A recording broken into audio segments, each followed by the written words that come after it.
Hey guys, so here we are exploring the ancient ruins of Hampi. Hampi बहुत crazy जगह है। मतलब you just walk through the town और आप walk करते करते ऐसी ऐसी जगह पहुंच जाते हो। मतलब हर जगह आपको रूइंस मिलेंगे इस प्रकार के। मतलब ये बहुत एंशियंट किंगडम था जिसका नाम था विजयनगर। राजा कृष्णदेव राय यहाँ का रूलर था। He was the ruler but he was the king basically. राजा कृष्णदेव राय एंड ये उसका किंगडम था पूरा। And once upon a time ये इंडिया का सबसे बड़ा ट्रेड सेंटर हुआ करता था। यहाँ पे अरेबियन नेशन से और फिर चाइना से और दूसरी कंट्री से, थाईलैंड वगैरह से यहाँ पे बहुत सारे लोग आते थे ट्रेड करने के लिए। So this was the major trading centre of India once upon a time I am talking about. And this place was so damn rich. बाद में इन्वेजन्स के चलते धीरे धीरे थोड़ा एक्सप्लॉइट हो गया, but still you see these ancient blocks everywhere in the city and it's crazy, it's beautiful. यहाँ पे आप टेंट नहीं लगा सकते अनफॉर्चुनेटली, पुलिस वाले आपको यहाँ पे टेंट लगाने नहीं देते। सो मेरे को एक रूम में चेक इन करना पड़ा जिसका मैं पे कर रहा हूँ 300 रुपीज़। मैं एक लूना जो होती है छोटी वाली बाइक टाइप्स, उसको मैं रेंट करने वाला था, लेकिन उफ गाइस मेरे पास लाइसेंस नहीं है, कभी टाइम नहीं मिला ज़िंदगी में लाइसेंस बनाने का, तो मेरे को गाड़ी नहीं मिली अनफॉर्चुनेटली। तो पैदल पैदल घूमना पड़ रहा है। I really wanted to ride here you know, क्योंकि हम्पी इज़ बिग। आसपास 30 किलोमीटर का रेडियस है। सारे जो इनका जो किंगडम था उस समय का 30 किलोमीटर्स के रेडियस में फैला हुआ है। तो अगर वो घूमना है तो गाड़ी लगती थी, लेकिन या कोई बात नहीं, I am still exploring, it's beautiful.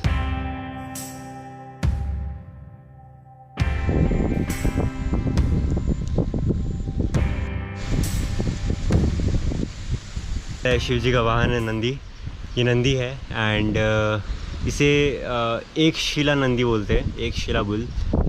सिर्फ एक ही पत्थर था जिसको काफ करके इस खूबसूरत चीज़ को बनाया, नायाब चीज़ को।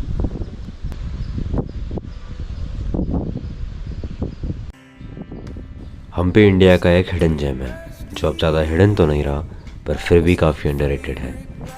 यहाँ पर हर मोड़ पे कुछ नया सरप्राइज है।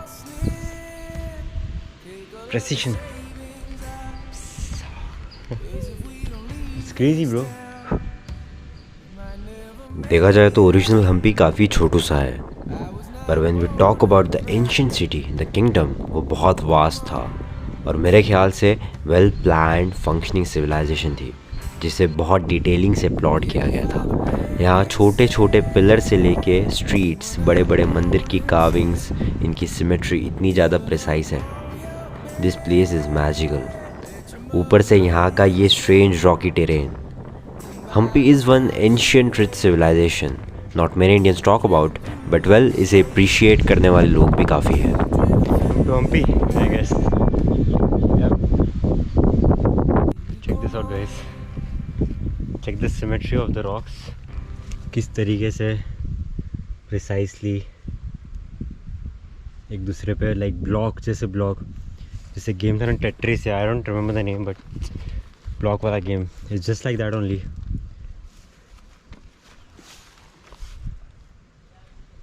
And these are some big rocks you know, big blocks, it's crazy.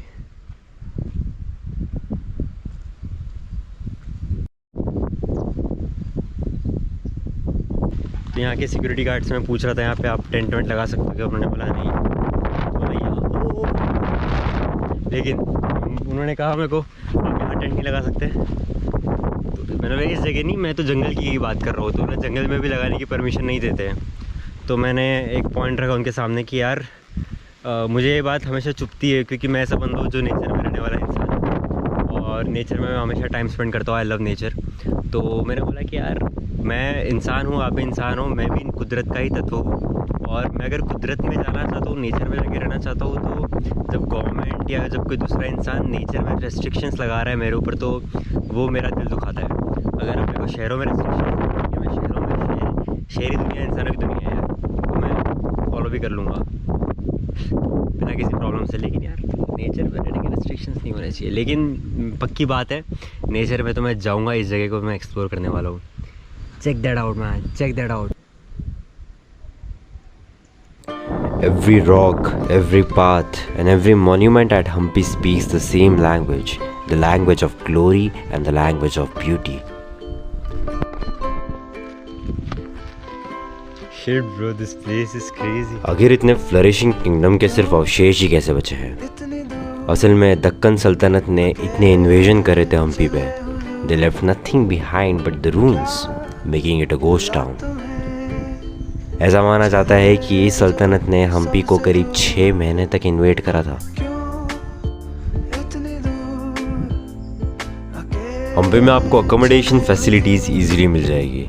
यहाँ पे हॉस्टल्स थोड़े कम हैं, बिल्कुल ना के बराबर, पर यहाँ आपको गेस्ट हाउस इजीली मिल जाएंगे। अराउंड 600 से 700 रुपये पर नाइट यहाँ का एवरेज होता है। मैं यहाँ पे 300 रुपये पर नाइट में एक गेस्ट हाउस में रुका था, जिसका रेट एक्चुअली में शायद 500 था, बट अगर आप बार्गेन करना जानते हैं तो you can pull out some really cool deals. यहाँ स्कूटी, बाइक, लूना ये सब आप इजीली रेंट कर सकते हो। लूना अगर आपको लेनी है तो आपको 400 से 600 रुपये पर डे के हिसाब से मिल जाएगी, which is kind of cool. हम पे इज़ प्रिटी बिग एंड उसे 2 व्हीलर पे घूमने का मज़ा कुछ और होगा। इसके अलावा आप एक ऑटो वाला भी हायर कर सकते हो जो आपको 1000 से 1200 रुपये में पूरे हम्पी का टूर देगा। आप टूर बस भी ले सकते हो अगर आपको लेनी है, बट अपनी तो 11 नंबर की गाड़ी थी, तो वो 11 नंबर की गाड़ी में हम हमेशा घूमते हैं, तो उसी में हम घूमे हैं and it was really really fun. इस जगह का आर्किटेक्चर इतना क्रेजी है, और द फैक्ट दैट हम्पी इतना ज़्यादा अंडररेटेड है एंड आपके अलावा यहाँ पे कोई भी नहीं है, that's a plus point man, that's a plus point. And yes man, speechless. I am so glad I am here man. Hampi मेरे बकेट लिस्ट में था, it's a big tick, permanent marker के साथ big tick, big check. And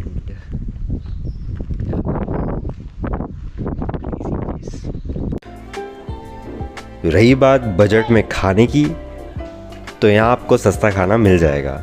south India के parts में ऐसे भी खाना थोड़ा सस्ता होता है।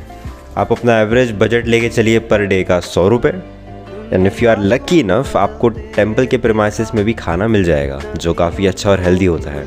अगर आपको खर्चा करना है तो आपको महंगा और अच्छा खाना भी मिल सकता है, because it's good tourist destination. यहाँ पे बहुत सारे इंटरनेशनल ट्रैवलर्स भी आते हैं, तो आपको अलग अलग क्यूजीन्स भी ट्राई करने को मिल सकते हैं।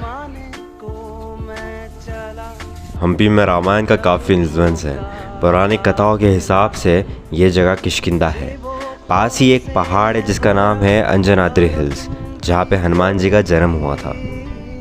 ऐसा भी माना जाता है कि ये जो बड़े बड़े पत्थर है सुग्रीव और बाली की सेना ने युद्ध में एक दूसरे पे फेंके थे, इसी कारण वो ऐसे फॉर्मेशंस में आ गए।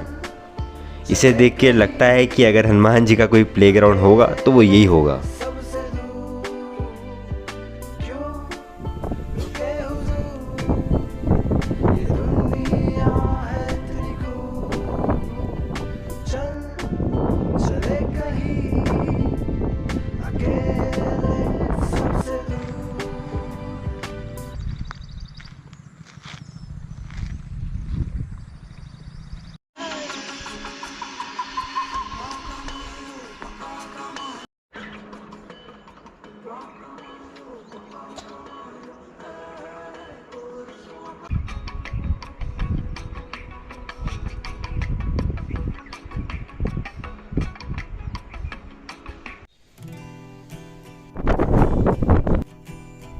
There is so much to do in Hampi. Sightseeing तो इसमें शामिल है ही, इसके अलावा कोरैकल बोटिंग, यहाँ का ऑथेंटिक कल्चर, यहाँ की वाइब एक अलग ही फ्लेवर ऐड करती है। और इन सब चीज़ों में मेरा सबसे ज़्यादा फेवरेट मोमेंट सनसेट्स और सनराइज़। एक टफ हाइक करने के बाद, यहाँ के पहाड़ों में रॉक क्लाइंबिंग करने के बाद जब आप सनसेट देखते हो तो वो काफ़ी अनरियल होता है, and it's magical. Hampi is unreal. ऐसे ब्यूटीफुल वर्चुअल टूर के लिए हमारे साथ जुड़े रहिए। See you in the next one guys.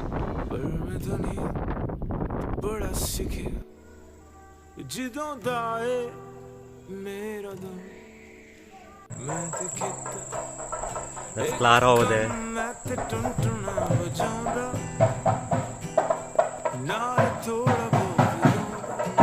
तो जो हिल टॉप का आपने व्यू देखा था ऊपर, हम लोग साथ में एक प्रदीप भाई नीचे थे, मैं और क्लारा ऊपर गए थे। एंड बेसिकली रुको यहाँ पे सन आने वाले थोड़ी लग गई है सट लकीर मंगा तेरा And then go right, but we should go all straight. But Okay. the road is quite watery here, so Let's just go this way. better this way. Yep.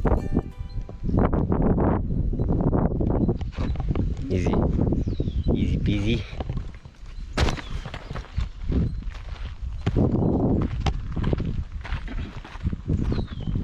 So yeah, हम लोग थोड़ा बहुत भटक गए थे. We did a detour 3 kilometre का. उसके बाद अब जाके हमने बेसिकली ट्रैक चालू करा है. So we started the trek after like 2 hours of exploring around, discovering some new places. And here we are.